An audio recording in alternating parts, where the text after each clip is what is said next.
nice compliment. Thank you. To be welcomed back. It means something worked the first time, and I appreciate that. So, my intention with these presentations is to deliver what you guys are to help solve problems that you're looking for, solutions for.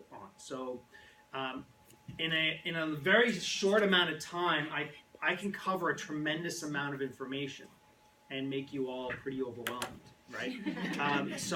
But that's not the goal here. The goal here is for you to leave here with a plan that helps you take your child from where they are, right, in terms of helping them maximize their strengths, right, and manage their deficits. I mean, just kind of putting it as raw, simplest perspective. Maximize strengths, manage deficits, and complete and fulfill their potential. I know that sounds so easy, right? The lens of this presentation is through the lens of homework. But what I'm going to do, who here was with me last year? Anybody here last year? Okay, the hardest part was having to address you guys.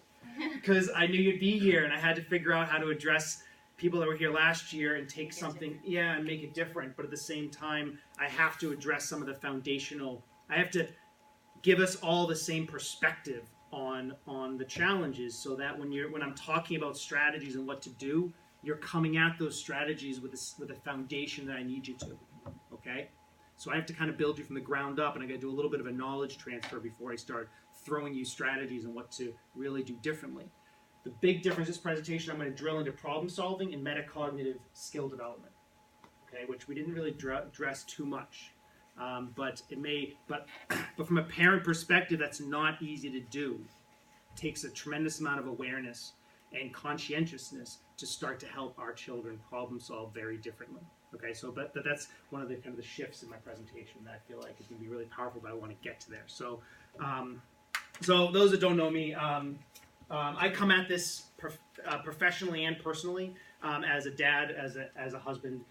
So my daughter Allison, my son, wow, it really is kind of hard to see, isn't it? So sorry. That's okay. It's Molly the Dr.Murphy, the first family member, and then it kind of has grown since then. Very active kids involved in life and all that great stuff, right? With the same perspective of how do we help our children really become everything that they're capable of becoming. My professional world has 20 plus years in the private sector and public sector, whether as a special ed teacher in the private sector to a sped director running a specialized school for kids with executive function deficits. It wasn't called that, right? It was just a therapeutic program, but it was really for kids with high frequency anxiety, and executive function deficits that impacted their self-regulation, their ability to self-regulate the mainstream.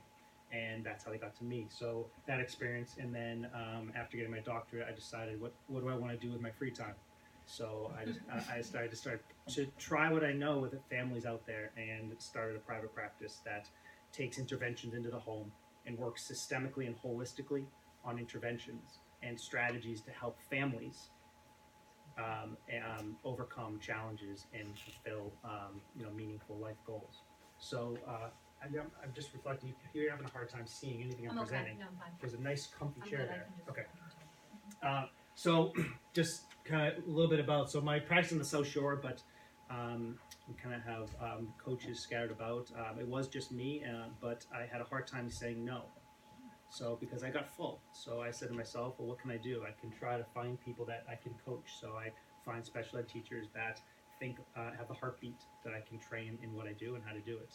And so I have an amazing team of coaches that can work day, night, and help me kind of fulfill my mission, and that's connect and help and solve as many problems as I can over the short time that I am on this planet.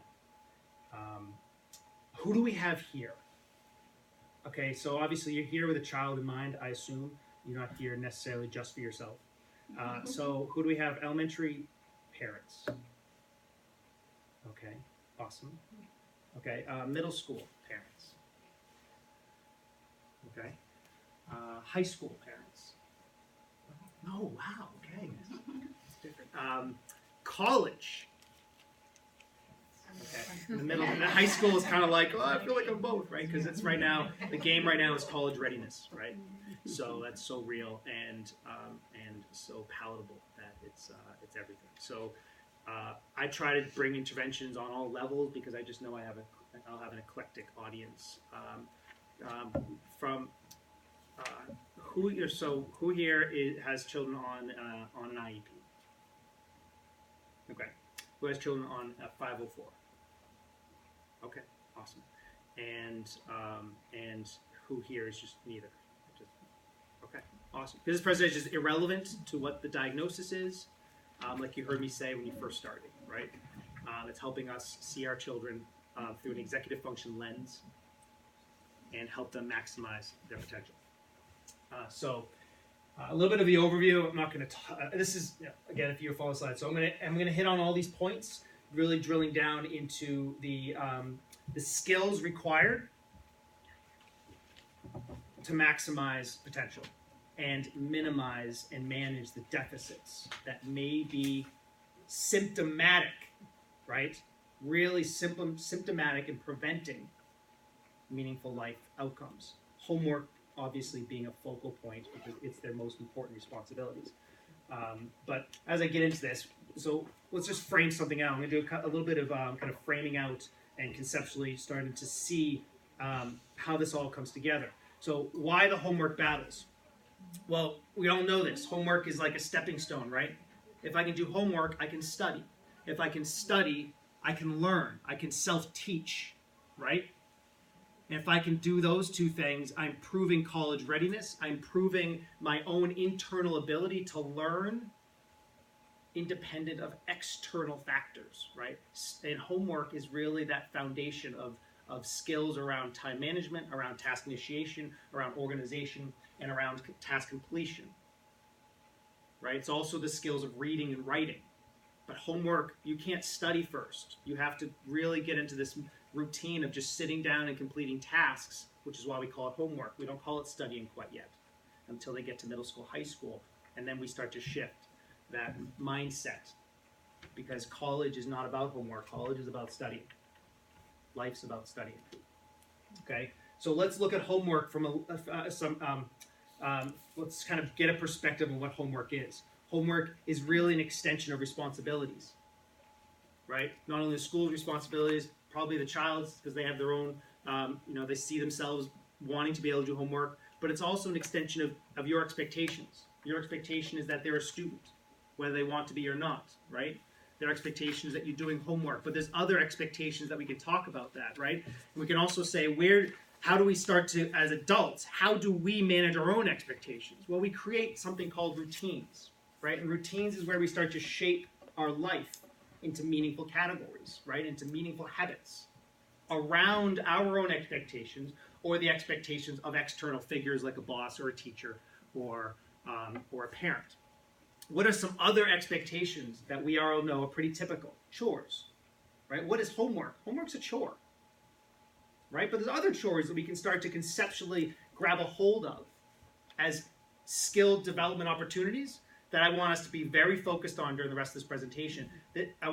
None of our kids here have a homework disability, okay? So this is not about treating the disability of homework. It's about treating the symptom of how do I manage responsibilities that are put in front of me, right? Whether they're their own or they're put on by a parent or a teacher. How do I manage those? Well, what are some other chores that we see are pretty typical of most developing young children? And, taking out the trash, doing laundry, walking the dog, maybe not doing laundry all the time, but, folding laundry, whatever, putting laundry away, making a bed, meaningful life, family-like opportunities to build skills and interconnectedness to a family unit. And I'm going to get back to how critical that is a little later on. But chores.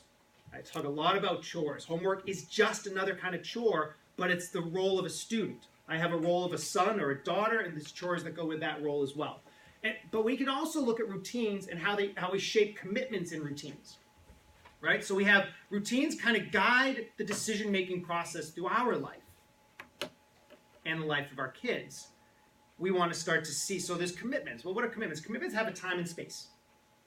I have a dentist appointment. I have a friend's house I'm going to at 3:30. I have a birthday party. I have a soccer practice, right? So in the game of kind of helping our children see commitments, homework's a commitment. right, doesn't always have a specific time and space. It's a little bit more abstract, right? But in commitments, we have to learn how to prioritize, right? We have to learn how to see activities in a way that helps us balance productive time. In something really, really, really hard for our children this generation is productive time versus free time or downtime, right? Because in the ubiquitous world of internet and social media, it is very, very, very, very difficult for this generation to separate conceptually, emotionally, and logically free time versus productive time, okay? So in this game, our goal as parents is to help our children develop an independence. But with that journey of independence, we also help them shape and overcome and manage the accountability that goes with it, right? Because you know children, you know teenagers, they want all the independence, but they want none of the accountability that goes with it, right? Right. Bring the car back with a full tank of gas, that kind of stuff. Like, just so we're helping them in this journey. And I'm going to take homework and I'm going to remove it as the focus of this conversation because I don't want to waste your time. Right? I want you here, leaving here, with how do I take as many opportunities as I can to engage my child in skill development opportunities. And if I just focus on homework, I'm putting a Band-Aid on a larger symptom, or a symptom that permeates all other environments. Right? So I want to take hold as a parent, and I want to take hold of all the opportunities I can so that my child is engaging in all aspects of life in a meaningful way. Okay?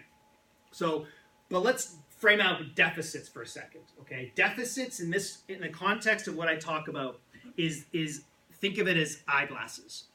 Right? Deficits in eyesight requires a tool like eyeglasses to manage, right? So when I talk about deficits in eyesight, I'm not talking about something that can't be managed, right? So when we talk to our children about deficits, I don't want to be special ed. It's not about looking at it as a negative, right? It's about you can't see, buddy, right? You struggle with eyesight. Glasses serve a purpose. So we're going to start looking at these deficits through tools and strategies to help our children see a way to manage life a little differently, okay? But self-regulation is a fundamental conversation point. You have to see our children through the lens of self-regulation, okay? And conceptualize it in kind of 4 categories, right? So you have this struggle with attention, right? So you have attention or focus, right? Or attention or inattention as the diagnosis will go. Self-regulation and emotion. Right? Feeling productive is an emotion. Feeling unproductive is an emotion. How many of your children hate to read? Yeah, that's crazy, but true. I mean, with such a visceral kind of reaction, they hate to read. And that's a huge concern, especially when they're really good at it. Thinking and thoughts, like how I self-regulate my thoughts, is a journey, right? It's a life journey. Even obviously as adults, we're like, man, I can't control my thoughts to save my life. But it's a necessary journey, and I'm going to talk about metacognition as part of how do we help them tap into their understanding of their own thoughts. And then behavior. Behavior is what we see. What does it look like, right? How am I regulating my response, or how am I not regulating my response? It's like it's how you see hyperactivity, right? It's that H. It's how do I shape my own behavior and catch myself, right? The other way to look at, so this is kind of like the kind of the cognitive aspect of this conversation of deficit, but then we can see deficit through executive function, right? And you've heard that term a lot. And these are, from the research standpoint, in a lot of ways, this is like what you'd say is kind of behavioral trait characteristics. So these are things that we can categorize, right? And throughout this presentation, I'm not going to be saying I'm now going to talk about flexibility. I'm not, but I'm going to interweave these constructs within the presentation. Okay. So I'm not going to talk too much about this. This is its own presentation, its own workshop about what this all looks like and what it means. Not as I'd rather pass by this and start getting into more practical stuff. So, but hold your questions, write them down, and I'll tap into anything you have about this slide or any other slide as we go through. Okay. So deficits in executive function. My child may or may not have significant deficits in all of these areas, but they may have in a couple. What I'll do with children is I'll go through all of this, and I'll talk about what it looks like. And I have other slides that operationally define them. And then I'll say, here's what it looks like for children. And then they have to go through and do the same thing. And then as an outcome, we kind of operate, we number them, which ones are the most significant in their life. It's kind of helpful because it's not necessarily across the board for every kid. Some are more pronounced than others. I found, so Russell Barkley, who, if you've done any YouTube video watching or reading, Russell Barkley is a kind of pioneer in the ADHD world. He's pretty brash and takes hardline approaches to recommendations, but I find this an extremely powerful quote because it not only interweaves Sarah Ward's work, which I know she's been here a couple times, but it really highlights just how significant it is to train and practice and consistently create opportunities to build the skills required to overcome or manage the deficits in executive function. And to take a multi-sensory approach, seeing, feeling, interacting. It's really, really, really powerful. Okay? It doesn't make it any easier, but it really brings the truth to just how challenging their world is, right? And how much support they may actually need in guiding them through the challenges and helping them adopt tools and strategies to see life differently. Because if we don't, the symptoms will, for many cases, the symptoms will perpetuate, right? And we'll see evidence that they start to identify with. And this is the fear we're all here for, right? We do not want to let our children start to identify with their own faults, right? I mean, in a way that they start to identify with disorder, and they start to identify with chaos, and they start to identify with stupidity. This is not the result of being dumb. We know that. It's the result of incomplete tasks, right?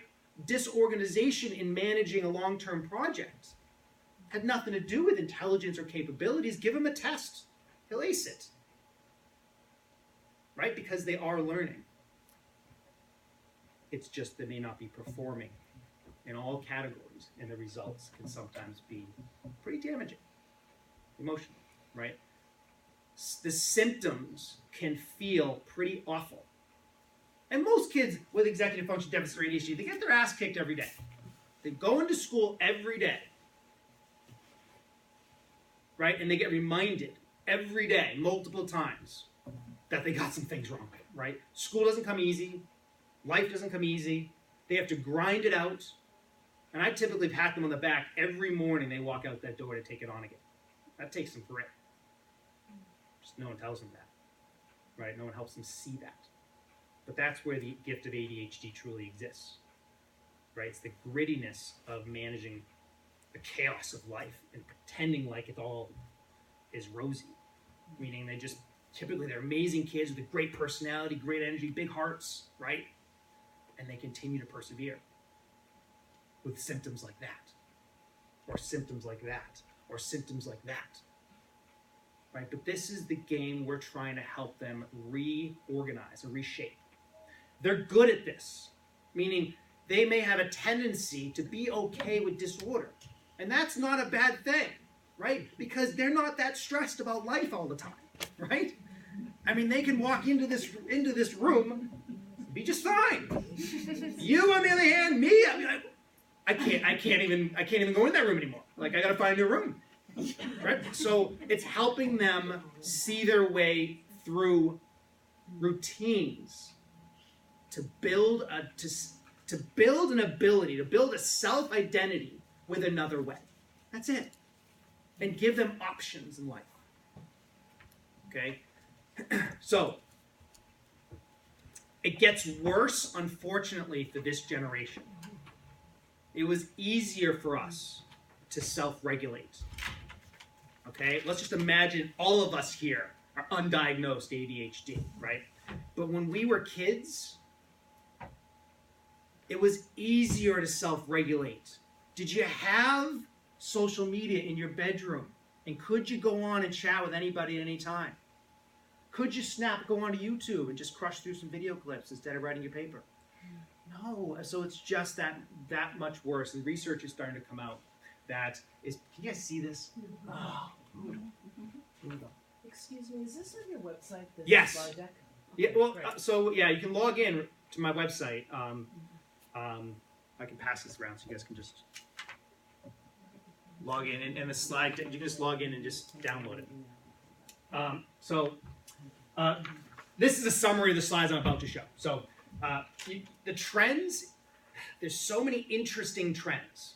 Now I'm trying to be non-judgmental here, so I'm trying to just imagine this generation is like the 60s and the 70s. Like there's always criticism about new things like rock and roll and LSD, and they have to figure out what the goods and bads were of it, right? But always the parents are the ones looking back and criticizing. It's going to rot your brain.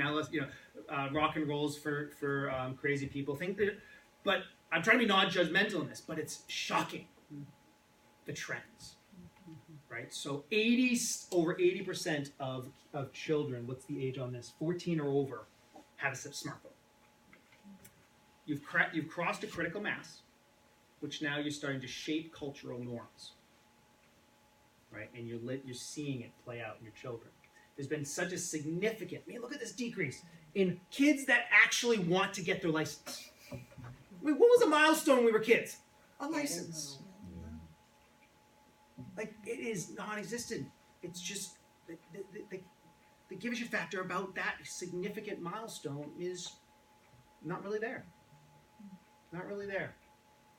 The sleep factor is significant, and if you want to get into working memory, significant, right? Because how do you turn it off? If you already lack self-regulation skills, how are you going to turn that off? You're not. You don't want to miss anything. Hanging out with friends. This top line's high schoolers, and then it just goes down in grade level. Hanging out with friends. What did you want to do more than anything? You wanted to hang out with your friends. What did you work your butt off for during the work week? So you could go out with your friends on Saturday night. Everything defined that. Not anymore. Not anymore. The less dating. Of course, the less dating equates to less sex. Right? It's just so interesting how these trends, and the line is steep. I just find it fascinating that this generation, with the implementation of technology, has shifted things that we found so valuable that it defined our time. Defined our time. And obviously, when you take away the social interactions, you obviously have an increase in feelings of loneliness. Right? We're social creatures. We hang out with each other. It serves an emotional purpose. The result of that, and I didn't put that slide in, the result of that is also spikes in anxiety, incidences of depression, incidences of poor coping strategies. Right? I totally, if I had time, I would read quotes from this book that I just grabbed. It's just so informative. Again, try not to be judgmental. So informative, and we're at a place right now that we know enough now. Okay, and I'm going to get into some recommendations. We now know enough that we can stop doing certain things and start doing other things to help our kids. So what do we do now? Okay, so I'm going to start to kind of drive down into what do we do? Well, first of all, we have to create a road for them, right? We're no longer in a place. So when I get a call from a parent of a 12-year-old and under, I typically say I want to meet with the parents first, because working with your child, we already know what their tendencies are, right? And we already know they struggle with self-regulation. So let's stop pretending that they can do it on their own, and let's give them as much help as humanly possible. And we do that by clearly defining and reshaping what their goals are, right? Because let's imagine that they struggle with persistence towards a meaningful goal, right? That's what creates the symptoms of poor self-regulation. It's the lack of consistent adherence towards a long-term goal. We have to give them that. What better way to do it than through parent expectations? You are the closest thing to them and the most important factor in their life. They will listen to you they should listen to you before anybody else. And your expectations have to be louder than social media. The only way to make it louder is to write it down. This is their road. It gets there. They will get there. Right? The question is not whether or not they will get there. They will all grow up. Right? And every story of struggle and suffering and negative consequences builds them up and makes them stronger. Typically. That's why people with ADHD are so resilient. Because life has sucked. Right? So they'll get there. But in the meantime, the symptoms of their struggle can prevent them from accessing opportunities that we can't afford to let them not access. Right?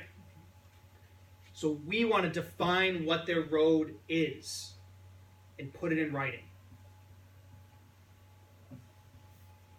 Okay? What is that? Is that me? I don't know. Oh, it is me. That's so weird. Okay, that's annoying. Can you take out the battery for me? Unless it's soft. So this is just kind of a general goal. And then this is a mission statement. You guys can't read that from there. But so this is a very typical mission statement where I talk about family values. Okay, I talk about family values and I say in this family 7 times. Why do I say in this family 7 times? What am I trying to speak louder than? Social media. I am trying to tap into my children at such a visceral and emotional level that I, as the dad, and my expectations are louder and more pronounced than anything else in their world. It isn't that important. It was easier in the old days. You just came home.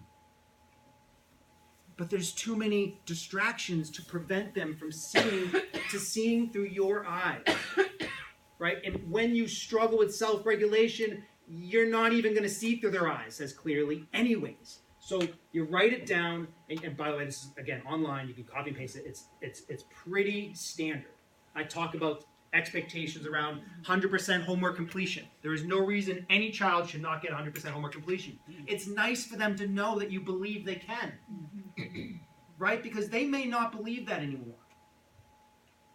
Right? And they're going to live up to the standards that other people have for them right now until they mature and find out what they're capable of. Until then, maintain honor roll. It is very, very possible for every kid to hit honor roll, if not a 3.0. But it does take a different perspective. But that sets the road, right? You're just setting the road. What you do from here, this is their road now. But who's behind the driver's seat? You or them? We are. Well, yeah, they will be. We are now. We are now. For now. Right? Because we're just like, get in the car, and you just like, because you don't have time and you don't know what else to do. Right? You drag them out of bed and throw them on the bus with their lunch and say, get to school because I don't want to drive you. Right? But that's because you're conscious parents and you're in the weeds and you're like, it's easier for me to just do it than to help them figure it out right now. Okay? But getting the expectations written down is step 1. Okay? You cannot move anywhere else without doing that. So if you want to ignore everything else I say and watch it all later, that's number 1. You have to give them the goal. Because theirs is too foggy and blurry and too whatever which way. Now, start looking at converting your expectations simply into the routines of their day. Not hard. You already know what it is. Just talk about what you talk about. But write it down. In their morning, what does it look like? Well, obviously they get up. But who gets them up? Right? You want to define independence. You want to define emotional capabilities. You want to define confidence. Get your ass out of bed on your own. Make your own lunch. Make your own breakfast. And get out the door and say goodbye to mom. While mom sits there sipping your cup of coffee, reading the morning newspaper. Because she's bored. Right? Whatever. Like, but that's the ultimate goal. And they can't see that right now. They're just in the weeds of codependency, and that's fine. There's no judgment in that. Because it's getting them through. But here's a valuable opportunity to capitalize on. And build a skill of temporal and spatial awareness. Everything has a flow to it. So we have a flow to a day, and this isn't complicated. Just regular flow, write it down, and you post it, and you have your child check it off. Now, this is just kind of what it can look like, obviously, with a pretty general template, right, of what a flow to a morning can look like. But in the basicness of this, temporal spatial awareness of where I am in space and time and what I'm responsible for in space and time. Very logical. Many adults with ADHD have saved their careers by developing a strategy of writing down a checklist. I hear it all the time. And they say at some point I came to the conclusion that life was just too damn hard and I was struggling too damn much and I was suffering because I was trying to wing it. And I just started writing things down and I claimed my life. And it's the same mindset. You're just treating it, you're helping them to see it. Okay, this is a girl that has pretty significant ADHD, and she's young, so we put pictures in there, and we made it really simple. The words match the picture, right? She struggles with reading, so we didn't necessarily rely on the words, but it's good to have them in there. And we put it in as a week, right? So she can see, right, the flow of time in a way, and she works for one thing. She loves chocolate. Why not? Right? Your kids are going to do it for the cell phone. No, you're not getting your cell phone if you're not managing your day. Okay, that's fair. Why? Because that's the expectation. That's kind of like more of a typical one, but she was doing it and she's loving it. Now it's too much to focus on the whole day with just the morning right now. Get her out the door feeling good. Is an awesome start for her because her mornings have never felt good. And these are kind of questions you can ask to probe. Now this is the metacognitive aspect of things. This is the problem-solving aspect of things. This is the tapping into my child's interconnectedness with not me anymore, but with their routine and asking questions that are meaningful, such as, how'd your morning go? Right? I'm not judging, I'm just asking. Now that's a powerful question that you may never have asked before because you already know and you're just in there doing everything that they don't even know. They say, ask my mom. I have no way. So, and then just ask them. So in the course of a week, they can track how they did. And she goes up and she checks off everything she's done right and really feeling good about herself. In the evening, can go the same way. Right, so here you talk about time and you talk about priorities. You talk about responsibilities, study time, chore time, dinner time, and specific incidences of when screens are turned in. Just recognizing that these are the expectations, but now they're tangible. Now I can see and feel them in the passage of time. In the bedtime, when are my lights out?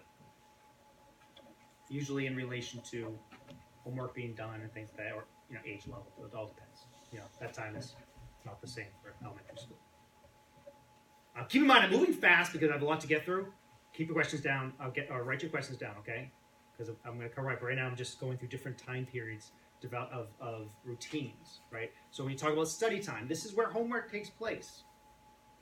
But when you've addressed the morning routine, you've addressed the afternoon routine, you're tapping in. You've already tapped into this muscle. But now when it's time to do something really hard like studying or homework, I have this history of success that I can somehow rely on. Right? So I'm not just putting all of my eggs in one basket and forcing my kid to come up with this one routine at one point during the day, and that's called homework, which is the hardest thing for them to do. I now am creating other opportunities to do it. right? Most important thing about homework is when they start. When they start. Most kids, starting is the issue. Most kids, they'll finish when they start. I say most. What becomes really powerful is what is the reward at the end of it. Don't be afraid to explore that with your child. But make it appropriate. You know, sometimes it's, you have practice at 6:30. You're not going if your homework's done. That's the reward. It's not a punishment, kiddo. We're just helping you prioritize. Right? But that can tap into their motivation, tap into that part of them that says, I want to get my homework done. I don't want to stink at homework.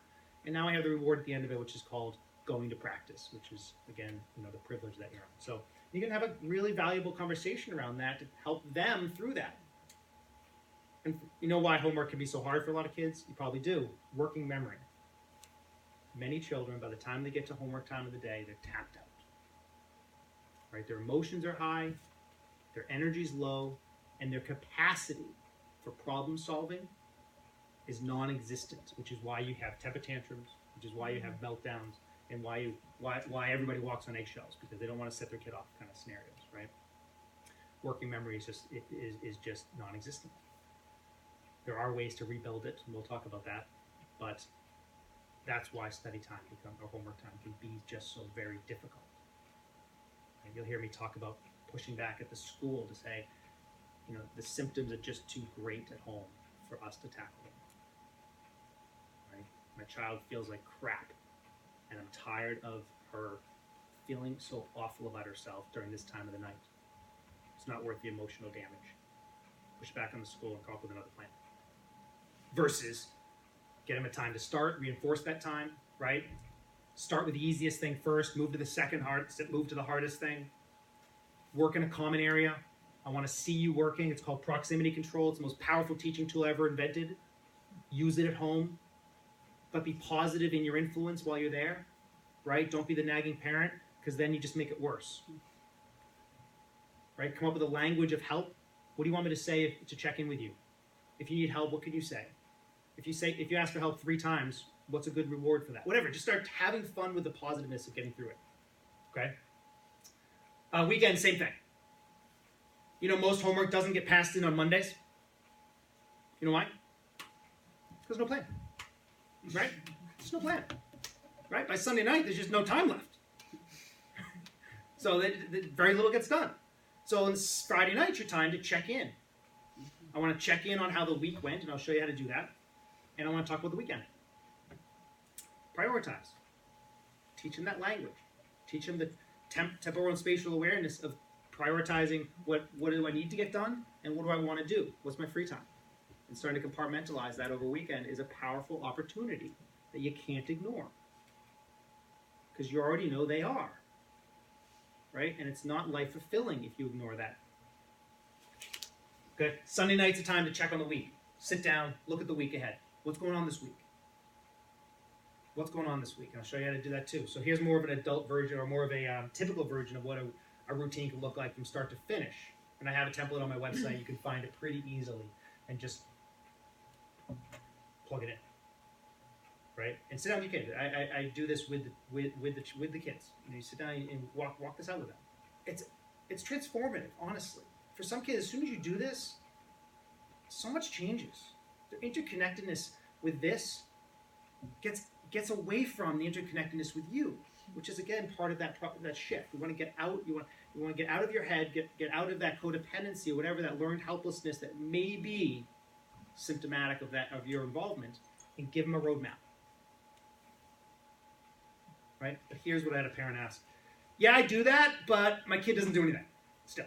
Yeah, because they're not motivated still. Like there's no real catalyst for initiation. Because by the way, thinking this way is harder for them. It's not because they don't want to. For a lot of them, it's harder. It's harder to think in this logical, sequential manner. Right? It's the left brain, right brain battle.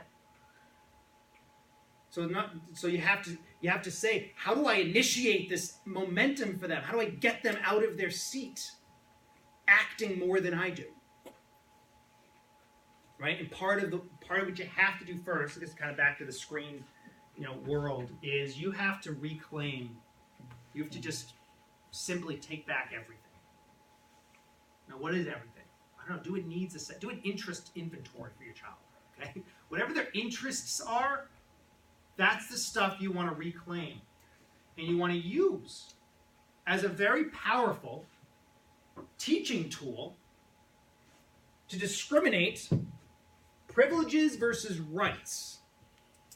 Privileges are, we all know this because we're adults, privileges are earned, rights are given. Isn't it helpful for our children to logically understand the relationship between those two worlds, right? Isn't that fulfilling as independent young adults to be able to independently take control of their life and earn privileges that they want? Absolutely. Best thing we have going. I mean, so this is just some of the items. Kid does horseback riding, great, write that down. But you want to use all of that, not as punishment anymore. They get punished enough. It's just about using these as opportunities to teach and using them as privileges earned for their ability to prioritize, complete tasks, overcome challenges, read, right? Whatever it is, whatever's hard and in their way. Okay? By doing that, you can now start to engage motivation. Motivation is simply that internal part of them, or us, that says, that helps them to move forward with a level of purpose and consistency towards a goal. Now, you've initiated the goal by helping them see your expectations, right? You've initiated momentum or motivation by engaging them in what they want. Behavior 101. I mean, this is not rocket science, but in the weeds of parenting, it can kind of feel pretty, hard to figure out, right? But I've had parents say, well, how do I take everything back? I say in the language of it, in some cases, you take everything back and you say, until further notice. Because I haven't figured out how to do any of this yet, right? But until further notice. Here's the expectations. I want to see how you perform. And one thing that's really, really important in this journey is what we get really good at is the yo-yo effect. Like, I take something away, give it back. Take something away, give it back. Take something away, give it back. What you want to teach is long-term, right, habits, right? So helping them see that privileges are earned over sustained effort versus immediate effort. They're really good at immediate effort, right? They can do anything for 3 days, even 5. It's the 6th, 7th, 8th, 9th. It's the month goes by. Whoa. Who here was grounded for a month as a kid? Anybody? Nobody was grounded for a month? Wow, you have really good people in this room. Grounded my kids for a month. Oh, okay, cool. So part of that is a lesson, right? In that certain things have a sustained, you have to work a sustained amount of time to achieve, right?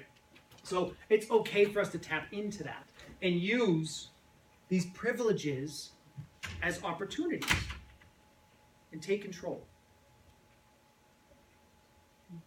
Okay? So how do we back off? We back off by kind of developing a mantra that says to ourselves, it's not my problem. I have to stop giving solutions and problem solving. I have to. If I don't, I will not create the space needed to help them solve problems. Because we're so good at it. We're so exceptionally good at solving their problems that they don't even know it's a problem. Right? Like getting up in the morning. And I use that, again, it's not always a big deal, but I use it as a big deal because it can be. It can symbolize everything for certain people, for certain kids. Other ones, no. They do great all day and they just don't get up in the morning. Okay, fine. Not a big deal. So, but here's some categories to think of. It is your problem if you're the one managing the schedule, right? It is your problem if you're the one that cares about their social life. It is your problem if you're the one who cares about their SAT tests and when they're scheduling them. Versus, no, the expectation is that they ... right? So you start to shift the attention off of you and onto them. Now, some kids want, so this is really important. I'm putting it across all categories, and you're like, well, it's not all, yeah, I know. But you have to start somewhere. You have to say to yourself, not my problem, and then what, right? And then what? And then I start to ask questions, probing questions, metacognitive questions, critical thinking questions, problem-solving questions. I know the answer. I don't have to ask the question. But my kid doesn't, and that's the fear. My kid is so good at the blame game. My kid is so good at saying, I forgot. Right? Oh, I forgot. They're so good at taking the easy way out of problem solving that we're no longer going to accept that as excuses. So we're going to start to create as many opportunities as possible. And try to have fun with it, because again, this isn't a journey that's supposed to be punishing to you. But you have to see the opportunities. And if it means missing soccer practice, then you miss soccer practice to take advantage of the opportunity. Why? Because the opportunity to grow metacognitive skills is far more powerful to whether or not they can score goals or forward. So that's why. That's why. So I'm going to get to kind of operational defining collaborative problem solving, but in the next slide. But this is out of Ross Green's work, which Think Kids at MGH, they've split up. But really awesome, and to kind of teach you a little snapshot of how to do this. But this is really for the explosive kid, the kid that has really good at having temper tantrums, really good for meltdowns, right? And their dysregulation in how they problem solve incidences is to just go from like 0 to 60. Right? But this can be a really powerful tool to help us keep out of the problem-solving world and engage our children in the thinking process. Combating learned helplessness is really the name of the game too, is always engaging our children in the problem-solving process so they feel capable. If they don't feel capable, they don't feel like they can solve a problem. And that's where learned helplessness can be perpetuated. Discuss a plan and agree on a by when, ask clarifying questions, when, where, what if. So if you ask what's your plan 100 times in the course of this next year, by the 90th time, they're going to get better at answering it. So the first 90, expect to help them a lot. But don't give up, because this is the most powerful thing you can do to help them. I notice you're struggling to get up in the morning. What's up? Right? There's so many other things you could say. But to take that as an opportunity to engage them in a problem-solving moment is going to be far more worth your time and attention. Right? And nightly check-ins, create a system, create a consistency to check in with your children, check in with them. In the chaos of life, it's so hard now. I was driving here thinking about old days when like kids just went out and played, right? And you could always talk to them at dinner time. And there was always downtime at night. We lose all of that. And therefore we lose opportunities to sit and reflect and think. But they don't sit and they don't reflect and they don't always think about the past, right? And they don't always think about the future. So again, seeing, playing with, interacting with the future is very, very powerful, and it has to be guided, and it has to be instructed. The tackling excuses. And again, you can do this through a number of ways, but catching it is the first step. How many of you have elementary, right? So elementary kids, we stop doing this when our kids kind of get old enough, but getting eye contact should still happen, right? If your child struggles with working memory deficits, which let's imagine they all do, and let's imagine by 4 o'clock in the afternoon, they all really do, give me your eyes. You know, I teach all day with high school kids. That's what I say. I want to see your eyes. Like everybody stops. Because when you engage your eyes, you engage the rest of your energy. Okay? It's so powerful. So don't ignore this just because your child is old. And when you're teaching and when you're asking probing questions, when you're problem solving, you can always, always, always reference the most powerful tools that you have access to and that they should be using. One is going to be the routines that you're creating with them, right? Second one is their agenda. Unless you're going to college next year, unless you're in college, every kid should use an agenda. It's a time management system. It's a priority system. It's a system to take charge of whatever is most important in your life, which, by the way, is probably being a student. Right? And using this as a reference point for every privilege earned, if you want, right? And tracking progress on everything important. This should not be where you go, ever, unless you come up with a once-a-week plan. Because by this point, the symptoms are already there, right? They're either doing good or they're not. But if you looked here and here, you probably could guess what this looks like without looking at it. So that's why these are tools, right? This is not a tool. There's nothing to be gained here except one thing. And maybe you have long-term rewards in place that you use as part of this relationship, right? Or maybe I want to start using this to reflect a little deeper into the past. Look at trends. I do look at trends. I had a kid, our goal was to have no missing homework. So let's look at trends across the quarter by year. What was the award you're going to earn for not having any missing homeworks? Now, they're not thinking of that moment to moment. This is what you use to track moment to moment, right? Every day, every day, every day, every day, consistency, consistency, consistency. Bam! What does it look like as a final product? I had a kid that was a mess last year. He had 5 missing homework assignments first quarter. That's it. 4 of them were in Spanish because he didn't know where the teacher was posting it. So that was 4 came in 1 week. I mean, he's so proud of himself. And he's a bright kid. But boy, he get bad grades for not doing his work. Right? I have copies. This is like, you tell me, if you found a better one, let me know. But this planner is awesome. It's not mine. But it's awesome. It's order out of chaos. You can just get on Amazon. But what it allows you to do is it allows you to track commitments or schedules in the evening, right? And work with your kid on free time versus productive time. If that's all you do in that bottom area, you're teaching a very valuable skill. And then, obviously, a place to track all the assignments. And if you have poor fine motor skills, this is great because you got it's big. Right? So you don't feel like you have to be a different writer. Again, I'm moving fast because I know time is short. Yeah, so, we were supposed to end at 10:30, so if anybody needs to leave, we totally understand. I'll probably try to gather the video. And it depends. Yeah, I think it looks all right. I mean, yeah. It's a little dark, but... And I can post it on the website. You're not going to see the pictures Yeah. still. And the slides are available, obviously. But if you're comfortable, we can keep going. And if you need to go, I totally understand. How are we doing? You can get up and go as we talk. It's up to you.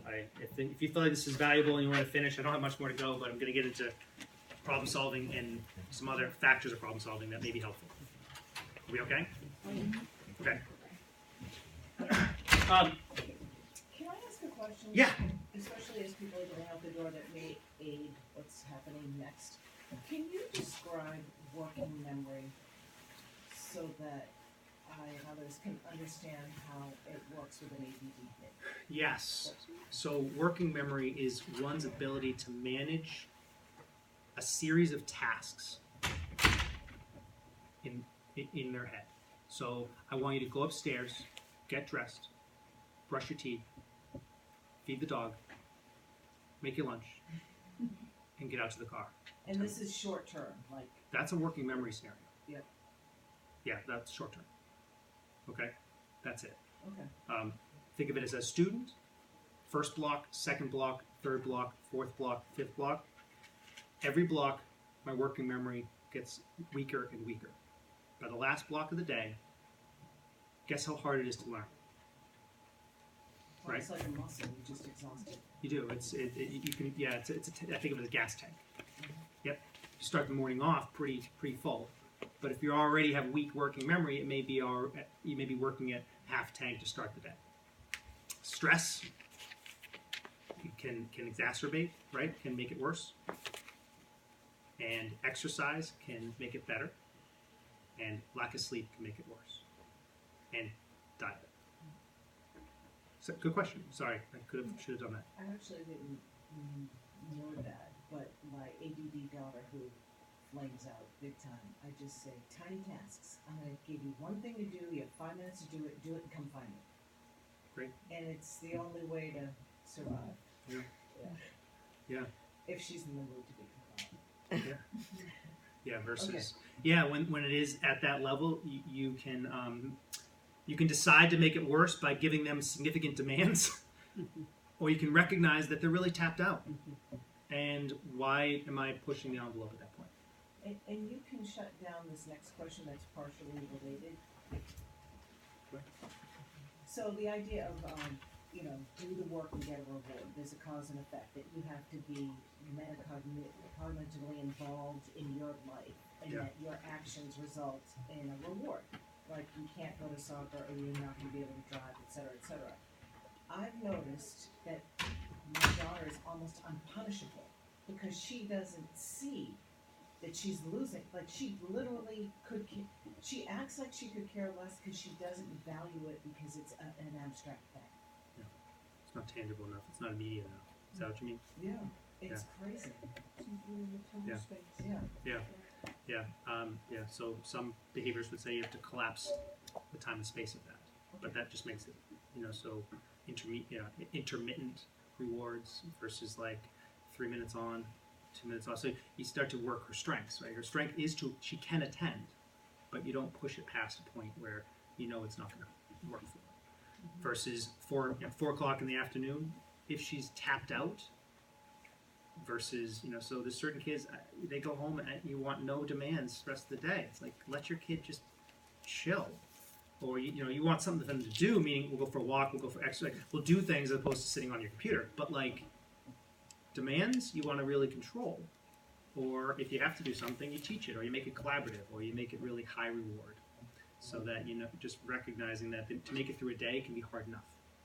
And that's, again, you want to praise that, because if they put all of their attention to get through the day and they had a relatively good day, then that's worth rewarding.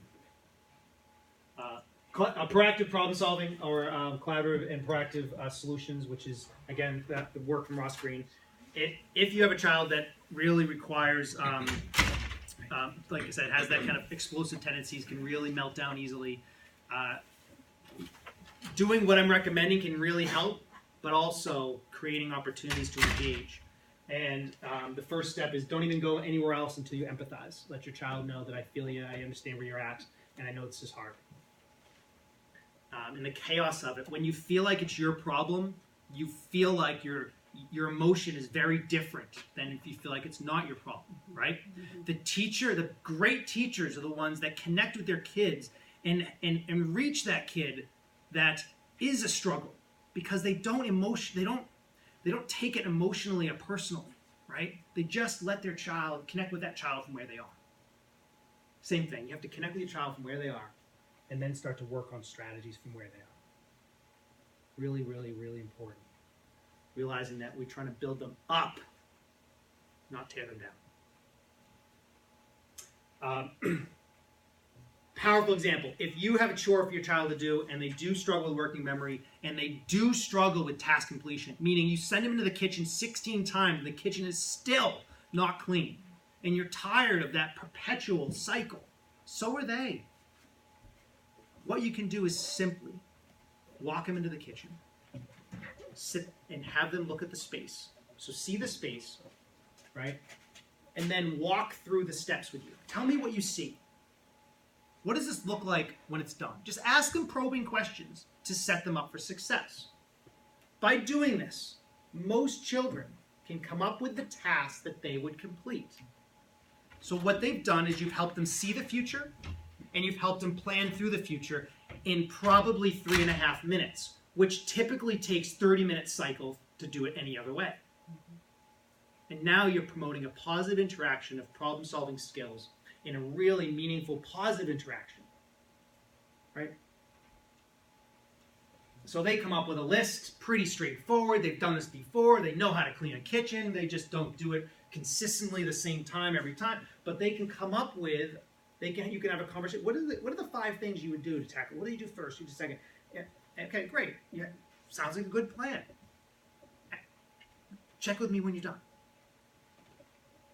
How's the bathroom? How does the kitchen look?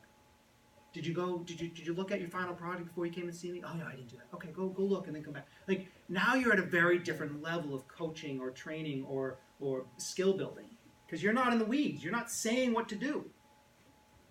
This is the metacognitive process that we want to take all of our children, but it takes awareness. I have to stop cooking. I have to stop working on something else in the chaos of being a mom or dad in a family and take that moment. And that's the hardest part, I say. Okay? So same thing kind of with the bedroom. You can walk your child into it and say, what's up? What's up with your room? Right? And just pause. If they're old enough, this is probably a teenager's room, right? And what's up? And then just have a conversation. I notice you're struggling here. What's up? Right?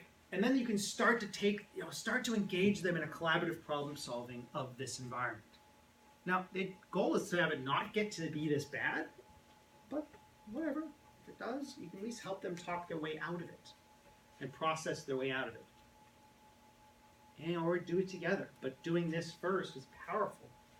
Really powerful. And for stress. Right? Seeing your child in stress, defining it. You look stressed. What's up? They may not even know they look stressed. So helping them, and like whatever it is they're doing, you can just help them connect with what it is. You look stressed. What's up? This whole presentation has everything to do with emotion. When you think of helping my child take control of their life, helps them feel more confident, helps them feel like they actually have it together. When they're reliant on external figures like their parents, and then they feel the consequence of not having control over their life. So very, very important. And what we're trying to build is the self-efficacy and feeling like I can solve problems. That's it. But that takes those moments in the weeds to pause and say, we're about to go into the grocery store. Let's walk through this. Okay? We're going to get this, we're going to get this, we're going to get this. And then we're going to get this. Anything I'm missing? What do you think? What else am I missing? Well, you're going to need to get this, Mom. And you need to okay, cool. So we got 10 things to get. We're going to start on the left side. We're going to work our way to the right. Because you've done this before, awful, every bad way possible. So, process it before you go in, and then talk about it afterwards. What do you think went well in that in the overwhelmingness of a grocery store? Also, in this process, we're building grit, growth mindset, and determination, which, by the way, they're already building, just walking through life and struggling the way they do. But it's okay to start using the language of grit and the language of growth mindset. In this family, we overcome challenges. In this family, we do what's necessary. In this family, we support each other, right? In this family, we ask for help when we're struggling, right? In this family, we don't hide from responsibilities. We take responsibilities for our action, and we're honest, right? All these things that tap into the emotion of acting strong and taking on challenges can help in so many ways because they don't feel alone and they feel like they actually can, right? And I don't care if you fail, buddy. I just care whether or not you take responsibility for it, right? Because I love that you fail. You're trying new things. You're taking risks. That's what life's all about. So let's figure out how to way to work through it, right? And kind of treating stress and anxiety not as a negative. Life is stressful. Life is anxiety-provoking. Embrace and problem solve your way out of it. Meaning, if you let it get too much, obviously it can be debilitating, but we're not talking about that. Those are the outliers when you aren't recognizing what's hard, when you aren't embracing the challenges. You can kind of hide, right? It's the game of perception versus reality, right? My perception is things are going great. Why don't you look at your grades? Well, because the reality is they aren't. But my perception is things are going great, and the anxiety that comes with that, right? So we can start to help our children embrace anxiety not as a bad thing. I think in this kind of gone through a shift culturally in that anxiety and stress, we pacify. And I think we should stop pacifying it. Right? I'm glad you're stressed because you're living life, kid. Like, you're not hiding from the truth. You're not hiding. Right? I love that you're stressed. I love that you're overwhelmed. That means you're not giving up on things that you value and want to take on. This is awesome. Now let's figure out how to pull it all together so you're not having to give up on you. Right? So it's just how you frame it. And then by doing that, they're like, oh, okay, all right, I'm not feeling so victimized anymore. Right? The classic frog and birds. You can see that as a frog. He's being eaten by the bird, but he's choking him. Okay. So there's a lot of other things to talk about in terms of like strategies. So you talk about diet, you talk about sleep, you talk about one thing about mindfulness, which is really powerful, is it helps to tap into the awareness of thoughts. So very powerful. If your child is young enough to practice sitting for 2, 3, 4 minutes, just silent, you just have meditation time, stillness time, whatever it is. You're teaching something really, really important for their life journey. The working memory piece. If you want to know if your child has working memory deficits, obviously you can get a neuropsych done, but typically working memory can present itself. I've already mentioned a couple ways. Spikes in emotional dysregulation at the end of the day because they lack the coping strategies. They lack the mental and cognitive ability to filter out emotional thoughts that can trigger action, right? So, but for typically it's like the forgetfulness. I forgot, which may actually be true, but then becomes a really good excuse, right, to not do things. So you want to be very careful with that statement because I forgot can be real. Literally, I forgot. It's the last block of the day, and every last block of the day I'm toast. And I really don't learn much because it's the last block of the day. And I forgot to write down my homework because it's so overwhelming. I'm not really processing everything like I should. And then just listening and taking notes can be a significant struggle for kids with working memory deficits. I have to attend to a class. I have to process what the teacher's saying. I have to write down what they're saying. And I have to have my notes keep up with what the teacher's saying. That's hard. It requires a tremendous amount of working memory and attention to pull that off. By the end of that class, if they got through it, they're toast. And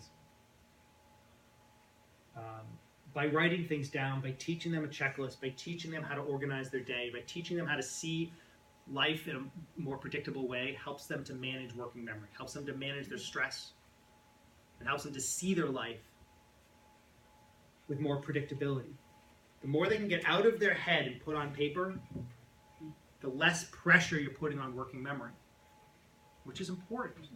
They don't like to write things down. It's baffling, right? But as soon as they get good at it, they realize just how affirming it is because it solves so many problems. Write things down.